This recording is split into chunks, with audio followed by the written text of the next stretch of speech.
Raji, an ancient epic, is an action-adventure game developed by Nodding Heads Games.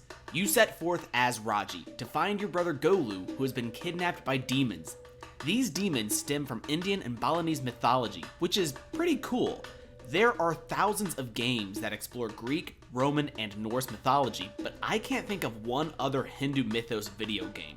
In fact, your journey is narrated by Durga and Vishnu. But more about that later. First, I want to discuss the gameplay. Throughout the adventure, you'll fight a decent variety of monsters while unlocking new weapons and skill upgrades. Each weapon has its own specific use: spear for close combat, bow for distance, sword and shield for defense, and a special weapon that I won't spoil here, but it is very enjoyable. And the upgrades are to add elemental effects.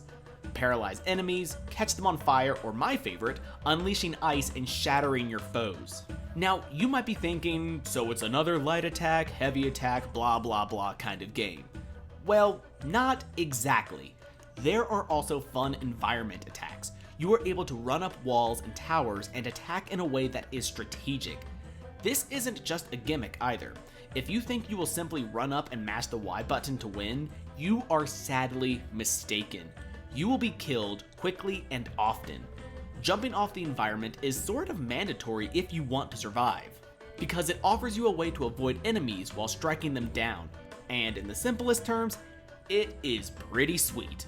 I never got bored of backflipping off of a wall and bringing down a bunch of fire on some fools. That being said, once you max out your elemental skills, you more or less become untouchable, especially when you release an ultimate attack. Oh, that's so satisfying. You upgrade by finding shrines with orbs inside, and don't worry, if you choose a skill that you aren't too keen on, you are able to swap out all skills at any point to customize what skills go with which weapons. Now, I will say this game is very linear. There isn't much to explore besides the occasional shrine. This isn't necessarily a bad thing in my opinion. In the vast ocean of Metroidvania, crafting, roguelikes, it's nice to play a game that says, no, this is what this game will be. Which I appreciate, because this game is covered with some beautiful scenery. Every level is filled with gorgeous details of the Hindu faith. Even the cutscenes are stylized with shadow puppetry, which, as I found out, is very popular in Indian storytelling. And that is this game's biggest strength. It has such a cultural uniqueness that isn't found in video games. For example, you will find murals that will tell the tales of many Hindu myths, and they were so fascinating I ended up researching them more after my playthrough.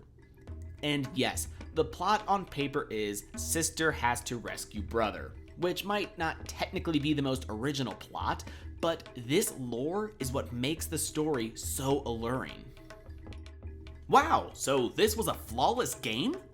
Well, I unfortunately had a lot of technical issues. The frame rate is not great. It starts off at maybe 30 frames per second, but often drops far below that, and it is extremely noticeable. There were also some odd music glitches, like it sounded like it kept hiccuping. Did you hear that?